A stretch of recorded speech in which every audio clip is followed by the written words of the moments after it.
This month on The Conversation, we got a pretty big gift. Really big deal. We had the opportunity to interview Apollo legends, Black Violin. We have with us Black Violin, Kev Marcus, correct? Kev Marcus. All right. We have Will B. Okay, the two violinists. Like, how did Black Violin form? You said you met in the public school, but what made you just click, and when did the DJ come in and the drummer? Okay. Well, you know, we went to public school together. We met in high school as band partners in orchestra class, and we both got full scholarships to college, like you said. From like at the middle of college, it was different because we went to kind of like a Black Fame as a high school. Like it was just everybody was performing in our school. You either danced, sang, you did something, and we were the orchestra. Okay. We were a very good orchestra, but once we all split up and went our separate ways, it was different. And I was like the only black face in my orchestra for many years, and it had a different feel to it. So we got back together at the very tail end of college, and we started trying to produce music for various, artists or whoever is around in Miami. Rick Ross, Pitbull, at the time before they are what they are now. And we would play them beats. We'd always play people beats, but they would be more amazed by the violin. We'd play them some beats and come out with a violin, play on top of them. They were like, "What is that? I want that." And we'd be like, "Yeah, it's just a violin. We've been doing this for years, But people were always drawn to it. So we in South Beach. We live in Miami, so we go to South Beach, and we broke, and we had to figure a way to make money. That's how Black Violin started. So we started trying to find gigs at clubs, go to a club, and we're like, "Hey, we got two violinists. We're gonna shut your club down." And we're like, I don't know about that. You know what I'm saying? So it was a hard sell all the time. But, when we finally got in there, it was like, put the CD on, the music never stops. All of a sudden, back in the day, it was like Jaquan Tipsy. It was stuff like, songs like that we were playing on.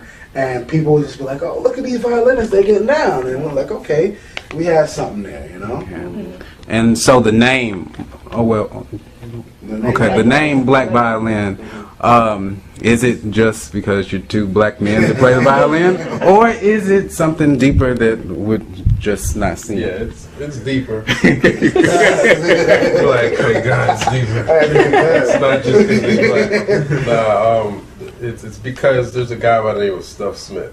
Okay. And he's a violinist, African-American guy back in the 1960s, the bebop days, jazz bebop.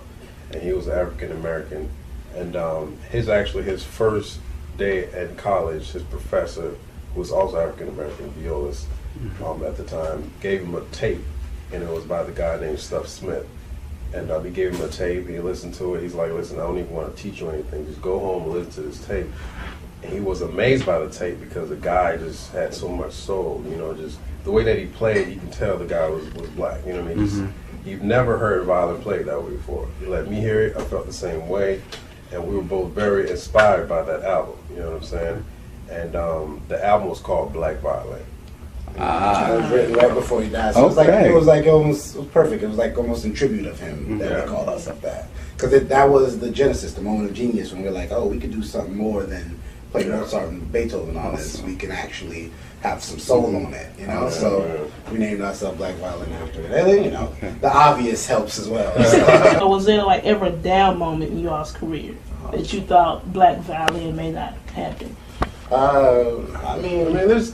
There was a lot of down moments, but the thing about it is, it was tough just to convey to people, like, I'm gonna come to your club and I'm gonna play and people are gonna like it. You know what I'm saying? Like, I'm gonna play the violin and they're gonna like it. It's just that concept alone. Even when we think about it, we're like, that's crazy. You know what I'm saying? So it was tough to get people to really see us, but we never gave up. Like, what we would do, let's say the promoters at the club, our manager at the time would pull up in his truck and he'd put the seat in the car, open the doors, and we would play right in front of him, right in front of the club, and he'll see it and he'll be like, "Oh, that's cool, we'll come by the club around 9 o'clock and we'll see what we can do."